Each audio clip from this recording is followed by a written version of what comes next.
Hello, Jay here. If I could ask, could you give us a little 5-star rating on Apple Podcasts? Go on, please. It won't take long. You can just do it now. That'd be lovely. And share the podcast. Tell your friends. Appreciate it. Hello. This is a Jay Leshark and Friends and Russell podcast. And on today's show, we're talking to forever young Norbert Witthinrich. I'm sure I've said that wrong. From Coldwell Banker Properties Phuket. Originally from northern Germany, Norbert has been in Phuket for 22 years. We talk about how he came to be in Phuket and why he stayed for so long. Family man Norbert is one of the true, genuine, nice people on Phuket and one of the good guys. Sorry, ladies, he's already taken. Enjoy the show.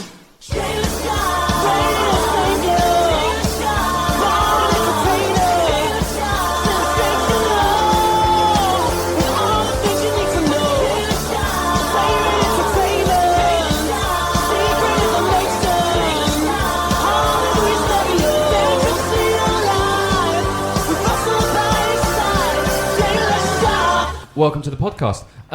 First of all... You've got a green finger. Before I talk to the lovely Norbert who's sat next to me, why have you got lipstick on? I don't have lipstick on. I've got lip balm on and I've just had a raspberry smoothie, which is apparently colourful. Lipstick at 1 o'clock would be not easy, Yeah. Norbert. Hello, Yes. Norbert. Norbert, how do I say your second name? Wittinrich. Wittinrich. Wittinrich. Wittinrich. Almost. Yeah. Wittinrich. Does it mean anything, or is it just... Yes, it's meaning it's come out of, maybe you know, from North Germany.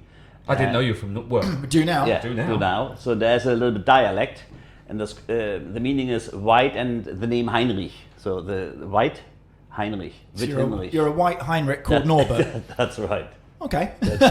Heinrich, as in you can do the manoeuvre to stop people choking. Maybe, yes. Is it the same? Is that the same word? No. It's a name. It's a name. Hold on, Russ. Do you speak any German before we do Nine. this? Nice. Ah, good one.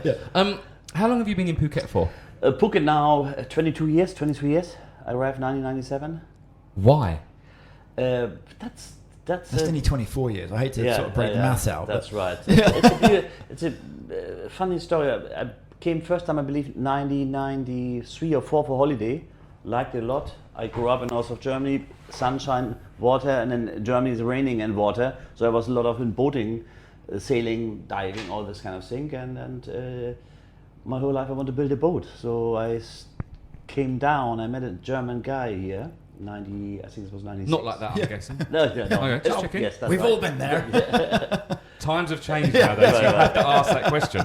So and then we started to build a 20-meter steel boat in the Sakit shipyard in Phuket town, from zero. And I have no idea how to build a boat, zero. I don't know nothing about boat building. Okay, I think we need to go back. Yeah. So originally from northern Germany. Yes, that's right, Hamburg. From Hamburg. Yeah. Okay, and never built a boat, but were you into sailing? Of course, sailing. I've a license as well, so I'm sailing, power boats, surfing, everything with water because we grew up on the water side. So everything with water was my sport. So Okay. So and I love boats. And what were you doing in Germany at the time before you came to Phuket?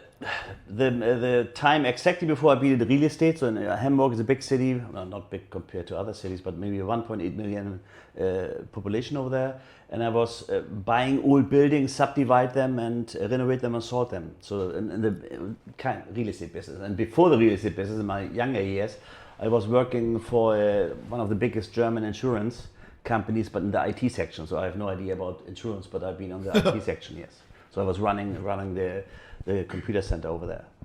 Wow. Yeah. Break this down, Russ. Yeah. Well, and so how did you get into all of that then?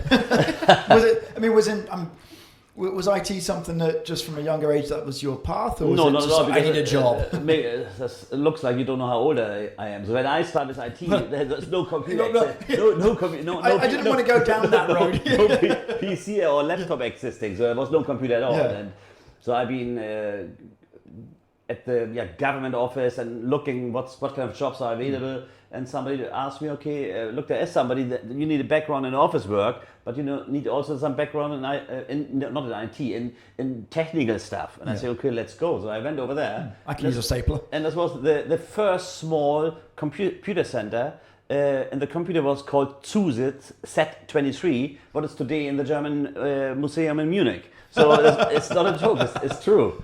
Can I ask how old you actually are? 61. Are you really? Yes, yeah, that's right. Shut the front door. Yeah. I wouldn't have said you were 61 in any way, shape. Are you serious? I'm sadly dead serious, yes. Far out.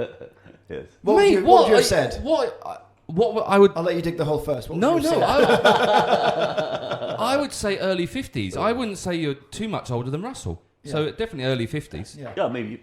He looks a little bit better than I do. I think that's okay. Not with his lipstick on. Well, that's just taking a year off. I can't believe you're 61. Yes, I don't believe it when my daughter called me like this. I think that's not true. It's not possible because the behavior is different, and I live a different lives. And I think that's one of the part is 20 years Phuket because it's a beautiful life, right? So and I never worked in my life. There's another part I believe. I never had the feeling I would go to work. So I've been very lucky to do what I love to do. So that's, I think, do stuff you enjoy. I don't often get complete. I can't. I'm shocked. I can see that. I really am. And no drugs except red wine. So that's the only thing that's keep me Well, young. mate, I tell you what. Whatever you're taking, It's a lot of red wine. Red wine, yeah. well, drink more red wine, Yeah. kids. That's what I say. That's a good idea. Holy crap, mate! You look amazing for 6'1". Sorry, I'm flirting with you now. Okay, so IT in Hamburg. Yes. And then you moved into, then you said the real estate. So, then- but not selling real estate, actually buying old. Not to the beginning. That was the end of the real estate story. The beginning being I've been in this IT system, and this time, so we work for a company, but actually we can do whatever we want to do because we had no boss on top of us have any idea about ITs. So we can work daytime, nighttime. So we're very flexible. And later on, and you really understand how you make your job, and it's easy. So it's not difficult, and you have more free time. So I met somebody, and actually it's not true. So I want to buy an apartment for myself. That was the beginning, and then I met somebody. He been in this business, so he was buying old blocks, subdivide them, and he had 3 or 4 salesperson employed. And so I bought a unit, a condominium unit in Hamburg. And for renovation, and then also move in. Actually, that was the idea. But we started with friends, and he had 3 employees, salesperson. So we like each other. We went out, had good time together. So why you don't sell for me? So sure, I can do sell, no problem at all. Then in the first year, I was selling more apartments than all the 3 salesperson he employed. So then the ball was rolling. So then I did this a couple of years on the side. So I still went to the IT business, so the insurance.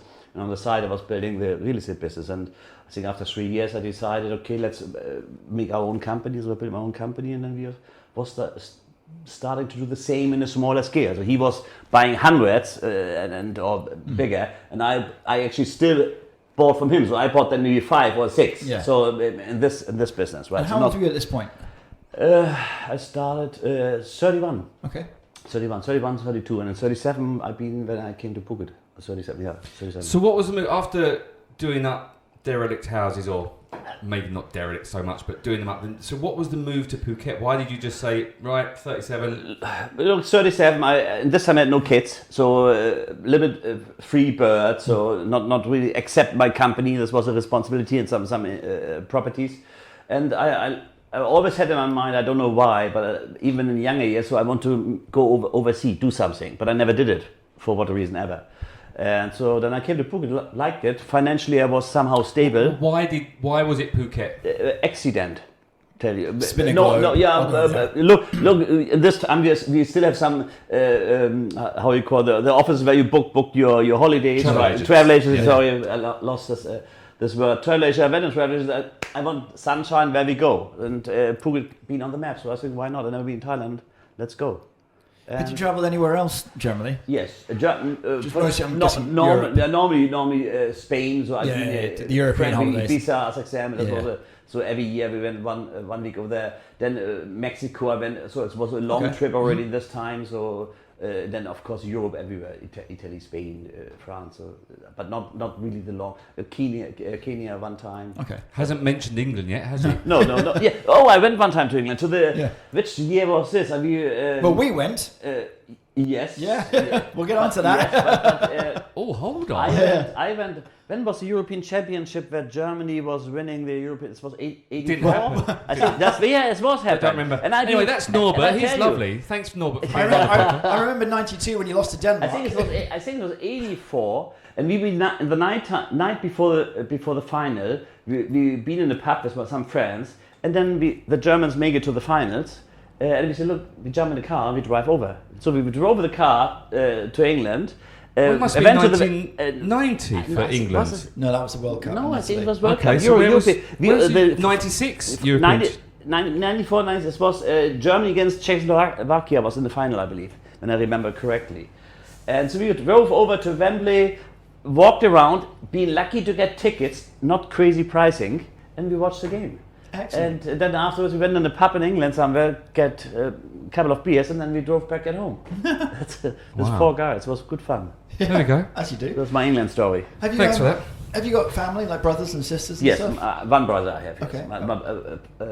My mother passed sadly away, Okay. but we had a good age. So father 82, mother 77, a little bit early. Okay. But now my brother's still there. He lives in Kiel, also north of Germany. So, okay, has he always been there, or has he sort of travelled a bit and come back? No, he's more the stable guy. He works many years, like the normal German, works in the company. So he works in the Kiel in the company. He's now actually the first year he is retired. So he's now 2 months retired. So I think when he could travel, he would be here. But now in the moment he can't come.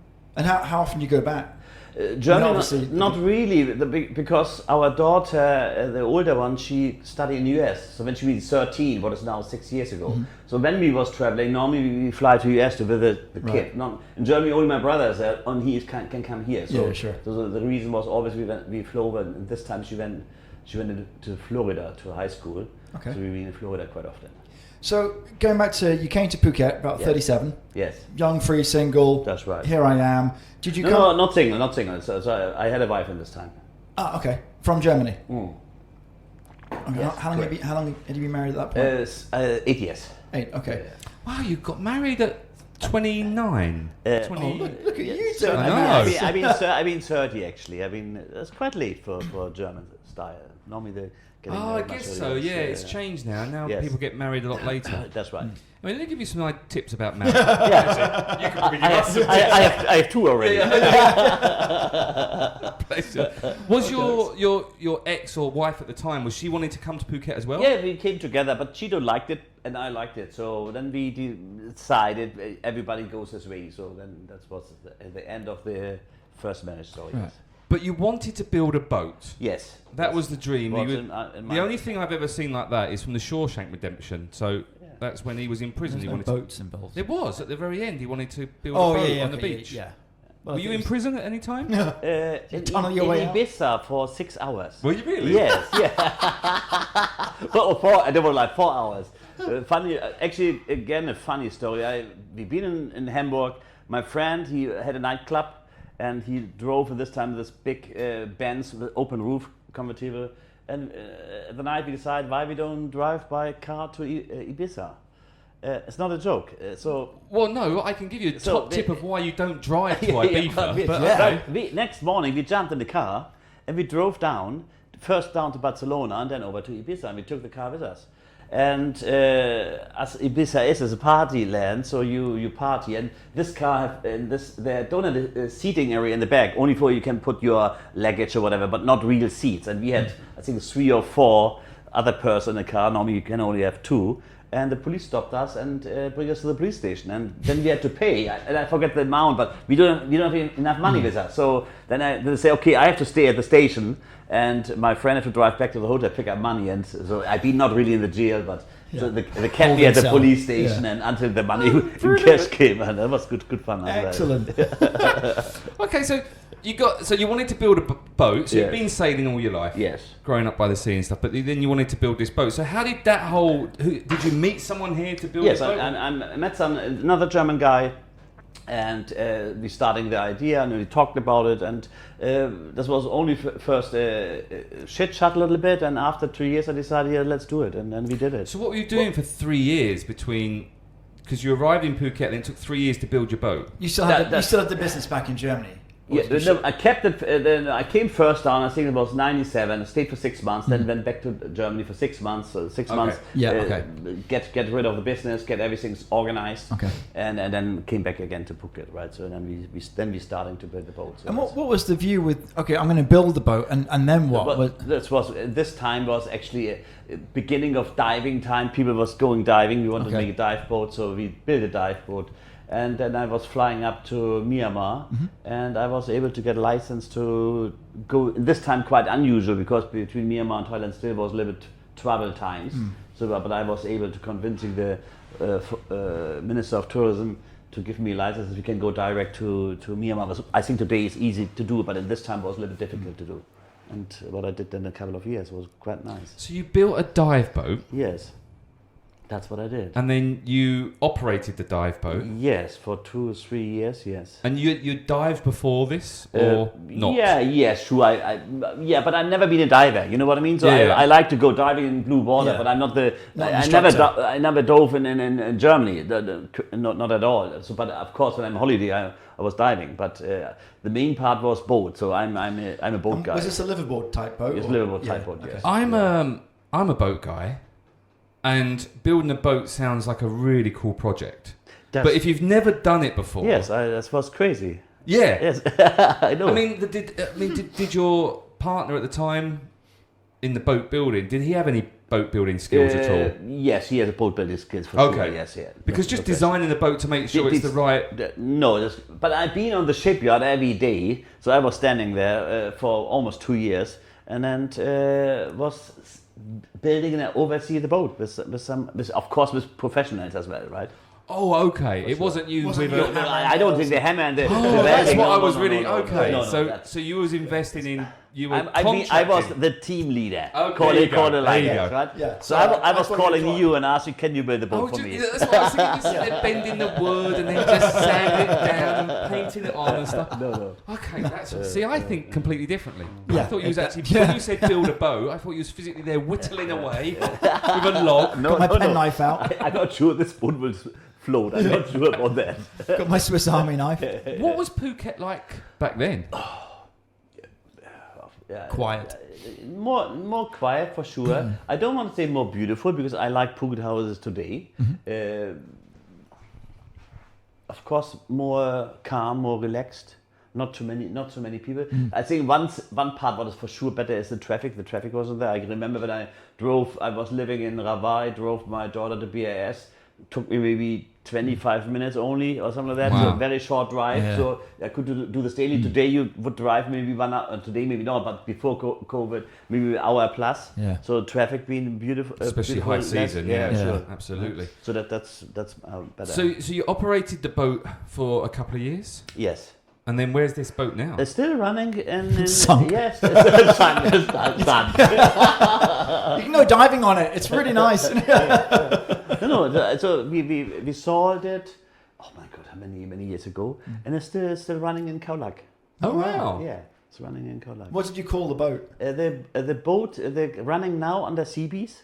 So Seabees, I mean. Yeah. So he bought it, and now it's still running over there. So what was the name of the boat? Genesis. Genesis. That's right. Yes. From the band or from Bible? from God? From God, of course. Okay, perfect. Yeah. What The beginning, guess? right? Yeah. What do you guess?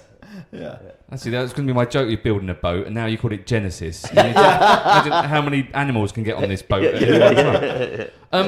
So what then happened after the? Obviously, then you're probably. I'm trying to work this. Trying to figure out. Are you still married at this point with the dive boat? Yes. Yeah. Okay. Yes. What happened? Why no boat anymore? What I have to say, everybody know he had boats. Boats is a beautiful thing to have, but to make money with boats is a different ball game. So one of my best time of my life. It was beautiful, but of course financially it's not viable. So companies to run and so you don't. It's not really a money maker. Do you have a boat now? No, in the moment I don't. Okay. Yeah. Do you want the time? Yeah, that was very much. I always want a boat. Everybody, so all the time. But I have certain boats before, so maybe 3 or 4 in the past. But right now the business don't allow us to have a boat. So I think we have to look carefully what we are spending our money on. The two and I have 3 kids, go all to school. disaster. Yeah. Exactly. Yeah. Tell me about it. The two happiest days in a boat owner's life: the day you buy it and the day you sell it. That's right. It is true, but I think living in Phuket, you can get away with having a very small, fun runaround boat and still get the benefits out of it. That's Because right. the thing with Pangai Bay is that island hopping. Look at the Top class. longtails. A longtail is a perfect boat as long as it's got a little bit of cover on it. It is a perfect boat for this area. I think for me the perfect boat today is a different one than maybe 10 years ago.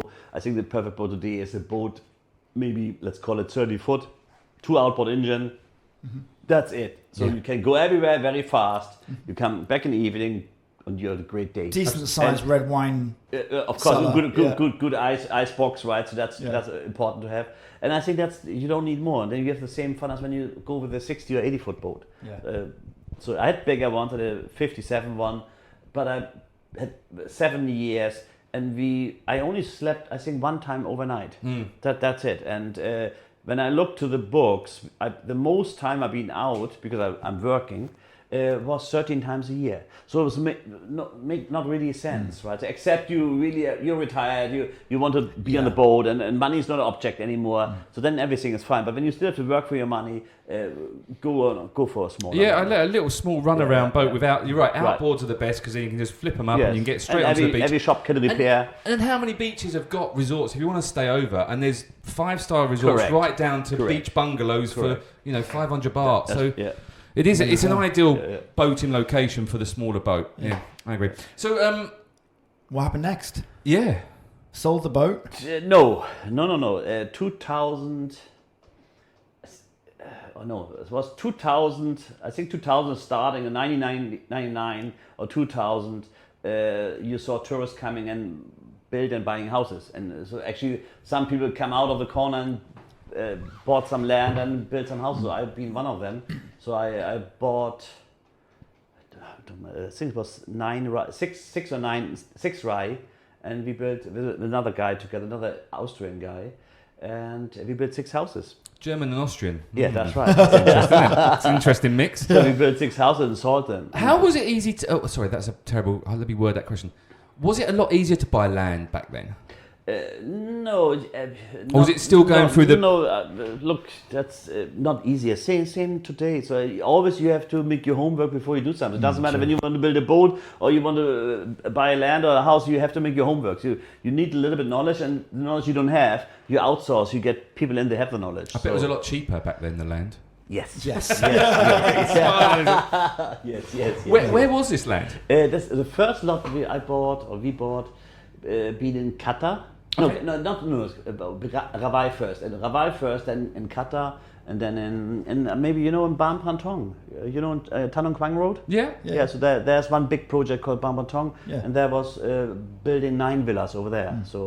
So what was your thought process? To buy the land and build the villas? Yes, then you then sell the right. villas off? And this time, look, our clients being couples 50 plus, so on the way to retire or early retired, particularly from England, so it was a great market because they get a mortgage from the bank. They had a house in England, they pick up £300,000 over there or £400,000 for almost no interest, and came down and bought a place here in Phuket for 10 million baht or 12 million baht, right? And back then, when the exchange rate was double. Yeah, that was 50 plus, yeah. Well, when I first came here, it was 72. Yeah, that's right. And that was 16 years. I came and it was 60 something. Yeah. So that's what I started then, and because you have to get money in the bank again, right? So the fun time on the boat is over. I didn't realise that you was a developer as well. Yes. I'm learning lots about Norbert. But on small scale, so always we bought, with my partner together, we bought 6 to 9 rye, built 4 to 9 villas, that's it. So very low key in price range, sell price range being, I think the smallest one we built was 8-9 million baht, and then the biggest one around, I think 19 or 18 million this time. So this was the price range we did, yeah. Right. And then, but I stopped that in 2004 because in the meantime, in the building time, I already established also the agency. Maybe you remember. Well, I remember your first agency. That's right. So Sea Property. Sea Property. This was the first one in Shalong. We set up the office. And this was actually a similar time, the first 2-3 years, buying land, construction, at the same time building up an agency, right? So, but in 2004, after tsunami, so I decided I move away from development because you don't get cash, you don't get bank loans here. Yeah. So everything what you did, you have to bring hard cash on the table. And after tsunami, maybe you remember that plenty of international developer came in. So you come as a small developer, compete against the big guys with big cash in the back. So I decided, okay, quit this and focus only on agency, right? So that was a decision why we went away from. And you'd already done that back in Germany anyway, so you kind of knew how it all worked. In the condominium section. No, I don't build houses over there. So but you understood the old really. buildings. The old buildings. I did this over 10 years in Germany, right? So how was the first setting up the C property? What was that like? Because at that time, it was easy to sell property? To the beginning, let me think. The development project was okay, so we not bad. We sold all villas in, I would say, maybe in 1 year, so it's okay. The agency business was also good, but in a different level. A lot of smaller houses, let's call it 3 to 5, 8 million baht, and then later on went up to between 8 and 15, and a really booming time being 2000. Actually, honestly speaking, 1 day after tsunami. It's scary to hear, but I don't want, for sure, 20 emails in an email box. They asked looking for beachfront land, pay cash on 27th of December. Wow. Yes. So and from this day on, the business was really booming, and this was big. So you were selling land and houses and everything at the time. Yes. So that was actually the starting time of a very fast run in property, and we had 21 employees, 7 foreign salesperson. Holy moly! I didn't realise it was that big. Yeah, this was a good running business this time until then 2008 when the 2007 but it hits really Phuket maybe end of 2008 2009. Yeah, that's when so really you hit the wall. That's when it started to struggle for us as well. Because I was at the time there, I was at the village Coconut Island. That's right. And I got here in 2007, and it was like you open the door, you make a sale. Yes. You open the door, you make another sale. Yes. It was ridiculous. Crazy. Yeah. And then all of a sudden, you're right. Then end of 2008, 2009, just Same like you lock the door, right? Yeah. So that's what it is. Completely. Before, so every salesperson, we had 7. I think almost every week they sold one house, and then from one day to another, 0. Really was nothing happened anymore. So what was your thinking and planning then? Not good. Build another boat. No, because I make a big mistake. So I don't react like you should react when something hit the wall. So you have to release people. So and you have to cut your costs. And I was thinking this is only maybe a short-term 3 month, 6 month situation. I could not imagine it goes for 8 years, right? Yeah.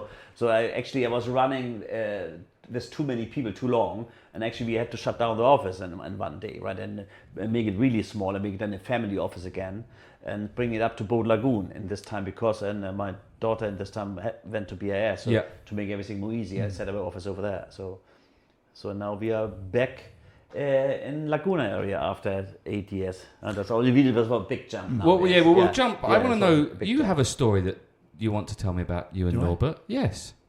What was it? Oh, England. Well, no. So when I first came here, so we met through property, obviously. That's right. Because when I first came here, my first job was in property. Didn't last very long, but that was my first job. I'm not surprised. In all fairness. Well, it was one of those. I was offered. I was back in the UK. I was. That is a slightly longer story, but I was offered a job somewhere else, and one here, and I thought, yeah, fuck it. It's the beach, it's sunshine, and I'm back in Asia. Give it a run. So. And my role was with the company I was with was to set up events, so property events, to promote all the agencies and all the properties that are here in Phuket. And the one big one that we went to was a big expo in London.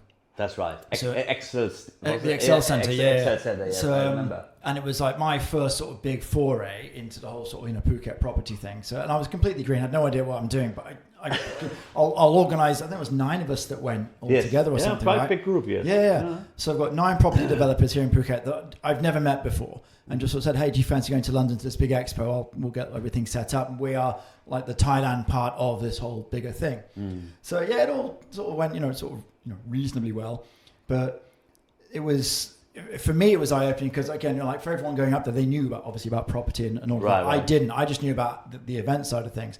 The best part of it was, though, so my background prior to coming here, as you know, was in security, a lot of which was in strip clubs. Right? Now you remember. With a hidden camera. Yeah. So the first day, I'm running around like a blue-ass fly, sort of, getting bits and pieces for all these different guys. Like, oh, this hasn't arrived in this booth. We need this. We need that. And what's going on? And I'm stressing because I'm kind of feeling like I'm letting these guys down or they're not happy. And it's my first big thing. Unbeknownst to me, at the Excel Center, literally in the opposite hall was erotica. Yeah. So I'm excited now. Yeah. It gets better. So we're going out for lunch. And I don't know if were you with us at the lunch? There was a few of them were heading out for lunch. We're in the hallway walking down. And all I hear is this voice shout, "Russell, is that you?"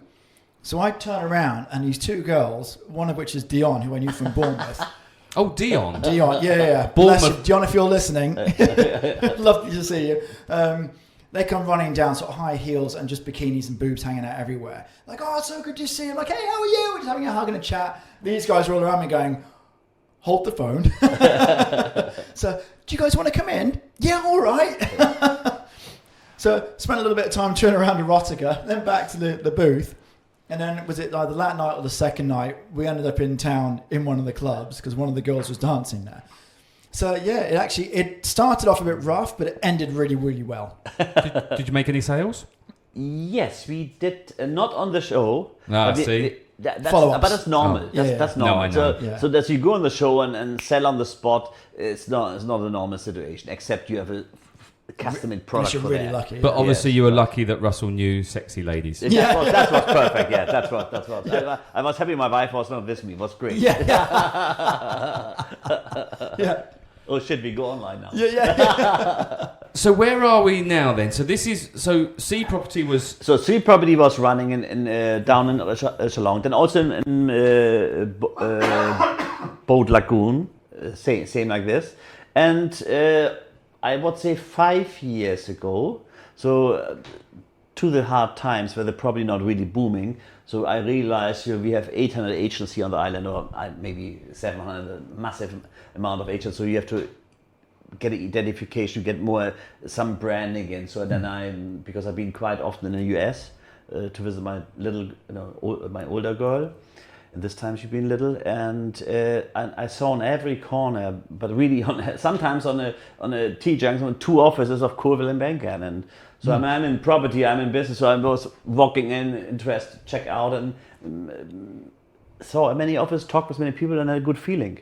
So I saw this over 2, 3, 4 years, and when I remember right, one day I opened the Bangkok Post, and there was an article about the U.S. Embassy. They have a representative from Coldwell Banker looking for a franchise partner. So I said, okay, why not? Let's go up. So I went up to Bangkok and had this event, and from this day on we started to work with Coldwell Banker. Whereabouts in the States did you come across them?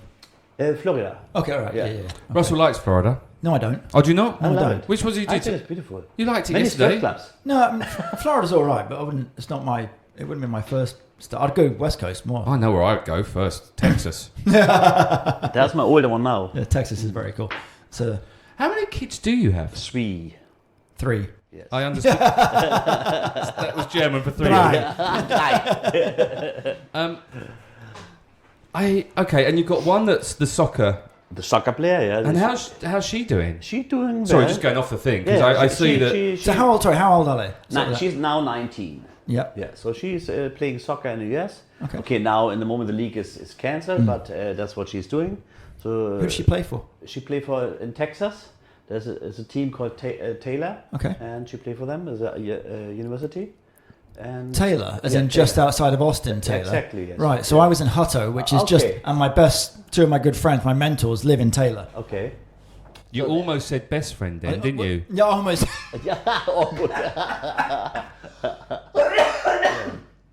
Fat Rob's been dumped. I've been dumped to some dude that lives in Texas, apparently. They're a couple. Are they? You and your gay friends. So one daughter in Texas. Yes. Not Texas. Texas. Texas. Yeah, Texas. And where's Correct. the other two? The other two, the little one is here in Phuket. Okay. She's 12, becomes 13 this year. Oh dear, teenagers. Yes. This is still okay. When they get hitting 15, it starts to be difficult for father. So 13, 12, 13 is still fine. You've still got time. Yeah, 6 years. Yeah. For that. So that is when they started going out alone, then it started to be a headache. So, but it's okay, not bad experience. But it's for father a different situation. And then you got the third. Son, 27 years old. Oh, also, okay. Also in Phuket, yes. Okay. And what's he doing? Huh? What does he do? He worked for our company, Okay, cool. so he's here in our team. So we have a good family team. My wife, my son, and as well a girlfriend from the son. So and then we have 2 other ones. So we are quite family oriented. Some would say incestuous. that's Maybe not. please. I The don't other way know. of putting it. I mean, No, because the reason is that they don't have to pay salaries. That's perfect. It's actually, we were talking about this last night about families working and bonding and working. Is it nice or is it difficult at times? Because obviously, yeah, okay. I think you've answered that. So it's sometimes perfect and sometimes a disaster. So you almost find it's difficult to find a middle way because you're always somehow together and dealing with situations. And as I mentioned, very clear message. Sometimes it cannot be better, but sometimes it's also very, very tough. Because you really have to. You have to have a divide between family life and work life. You can't. On the end of the day, of course, men can do this better. Oh my God! No. Just like to say, Norbert said that. Yes. So, but no, it's difficult. So it's hard. But actually, that to be fair, that tying us back to Celine's podcast. Selena. Boobs. But so that's Jay gone again. But about she was saying like in terms of men, we're like more like boxes, right? We'll focus on one thing and then we'll close that box and move on to the next thing.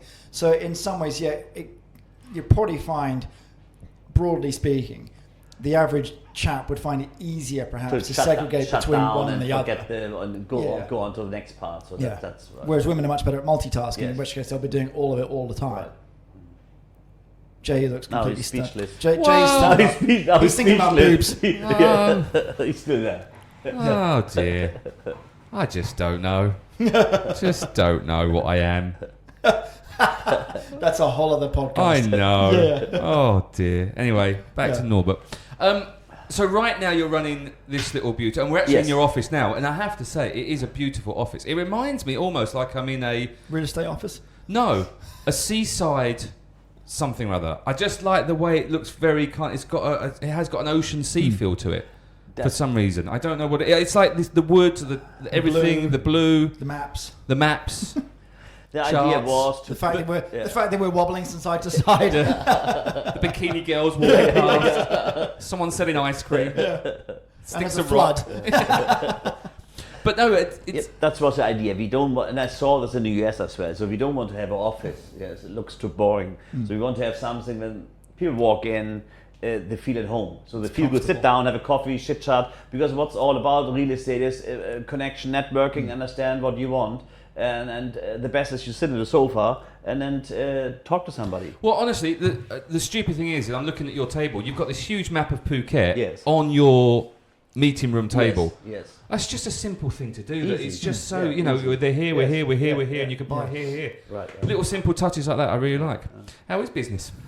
It's put it this way: the 2019 been okay, but not really booming. 20, of course, challenging, no question.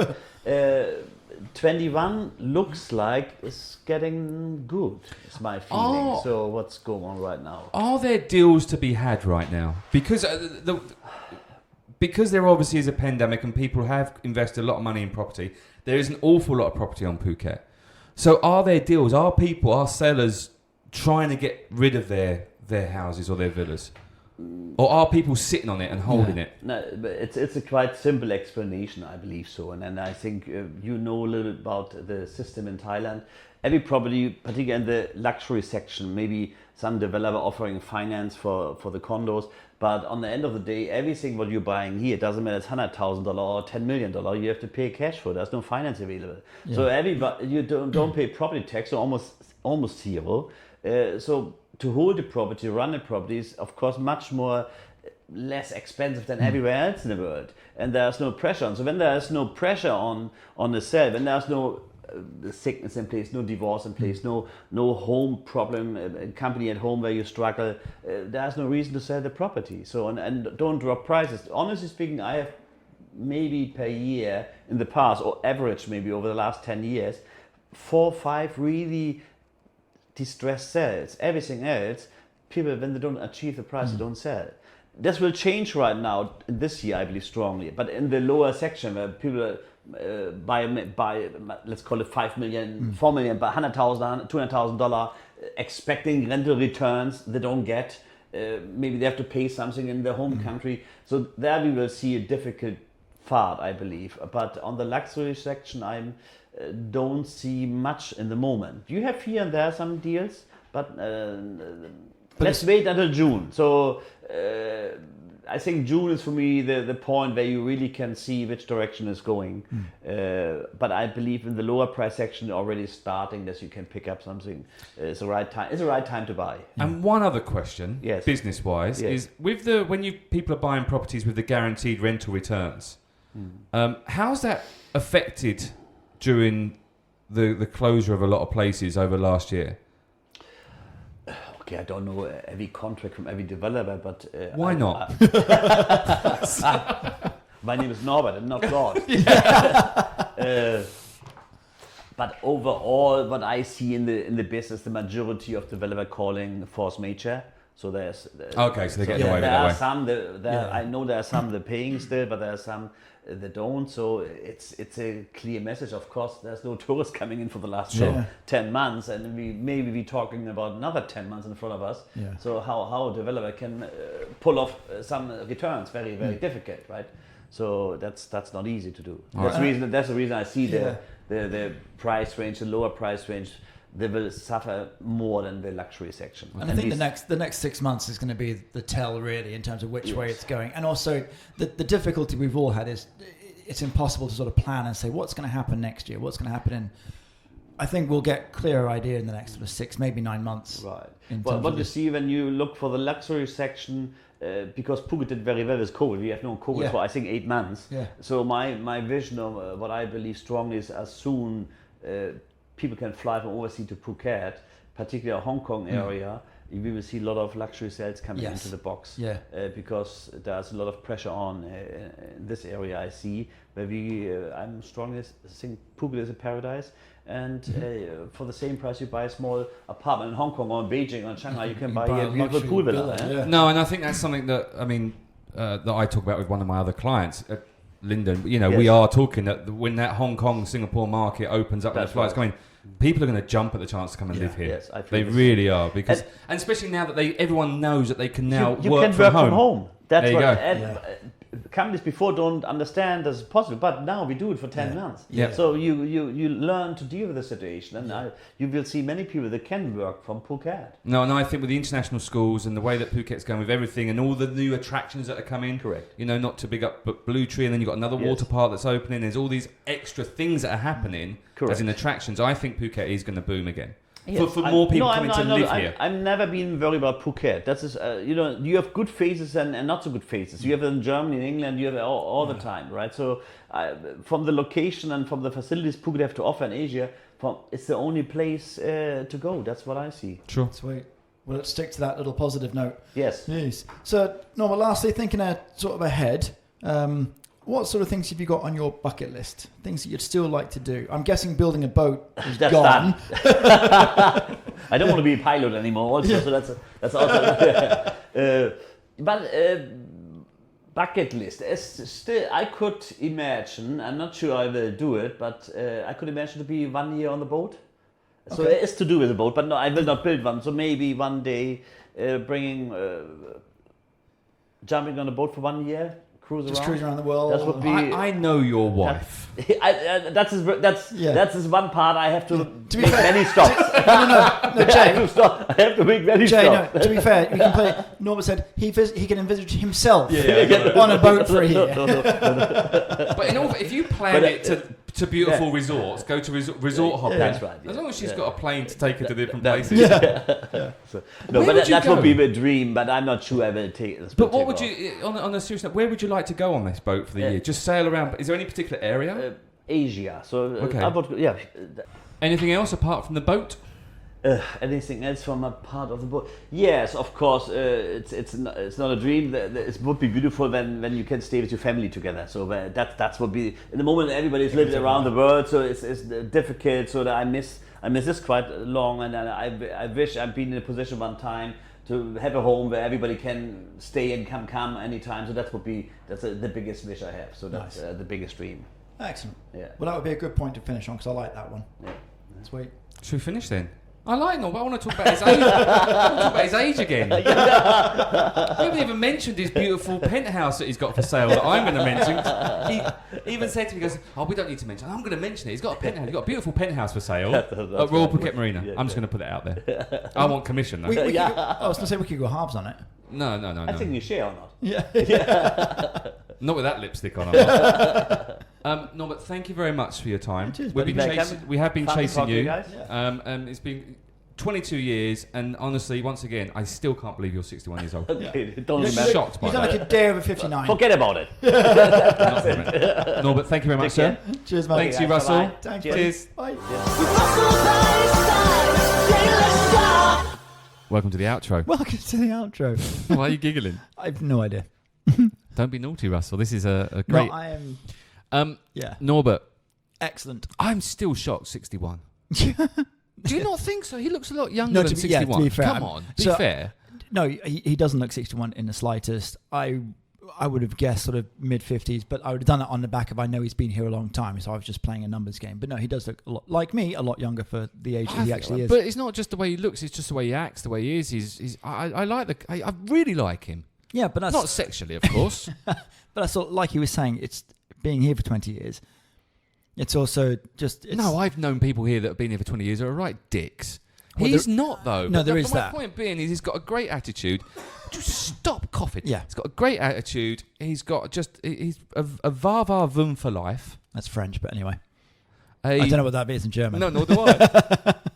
It would sound more aggressive either way. Either way, yeah, it will do. But no, he's a cool guy and expert in property, and he's got a beautiful wife. He's got a lovely family, all around top. And I like guy. how he was saying about keeping the business. Okay, they grew and then they brought it back a little bit, but keeping it more as like a family sort of thing, which is kind of cool in a lot of ways. No, absolutely. When I have my goat farm, Zahara and National will both be working for me. Scrubbing out, scrubbing out, mucking out, scrubbing out, cleaning goats' boobies and stuff like that. Yeah. But also good to see after 22 years. 22 years. Yeah, still keeping it going. And doing really well, which is nice. Viagra helps. That's the 3 kids. Oh dear, on that terrible joke. How's Bartcast going? Have you listened to Bartcast? Well, you should do. I should do because I record it. That's right. But you can listen to Bartcast. Bartcast is Russell's podcast, which is all about dogs. If you're interested in getting a dog, or you've got a dog and you want to learn a bit more about your dog, then download Bartcast at your favourite podcast provider. Thank you very much for that. And if you do have a dog and you want to go and get it trained, then go to caninepointacademy.com.